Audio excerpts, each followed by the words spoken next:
Excuse-moi, Akhi, pendant le mois de Ramadan, on peut faire des prises de sang, ça altère le jeûne ou pas? Mais les prises de sang, Akhil Karim, les savants sont exprimés sur ce sujet-là. Ce qu'ils nous disent, et ce qui est dit dans l'école Hanbalite, le fait de prendre du sang, d'extraire du sang d'une personne, cela fait partie des annulatifs du jeûne. Car ils ont comparé cela à l'hijama. Et pour eux, dans l'école Hanbalite, la hijama fait partie des annulatifs du jeûne.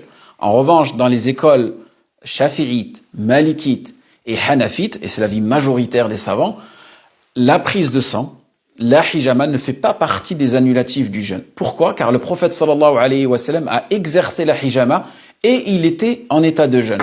Et de plus, le fait d'extraire une substance de son corps ne fait pas partie des annulatifs du jeûne. Mais que ce soit en petite quantité ou en grande quantité. Là, il y a une légère différence. Si c'est une petite quantité, ça va. Si c'est une grande quantité, et admettons que ce soit dans un cas extrême, une personne, elle va mourir, il faut que tu fasses un don de sang, d'accord? Si tu fais ce don de sang-là, je pense que dans la journée, tu risques d'être super fatigué et peut-être que tu seras obligé de rompre ton jeûne. Donc, dans ce cas-là, si c'est vraiment par nécessité, tu pourras rompre ton jeûne, mais il faudra que tu rattrapes ce jour-là. Donc on peut faire au moins une petite prise de sang. Oui, voilà, une prise de sang et tout, il n'y a pas de Après problème. un don de sang, mieux vaut manger pour éviter de s'évanouir. Voilà, mais vaut mieux, si tu en as la possibilité, cette prise de sang, de la faire après le maghrib. Et Imam Malik, rahimahullah, lui, il trouvait ça détestable, le fait de faire la hijama pendant sa journée de jeûne. D'accord, ah bah, là, on fait. Fik baraka.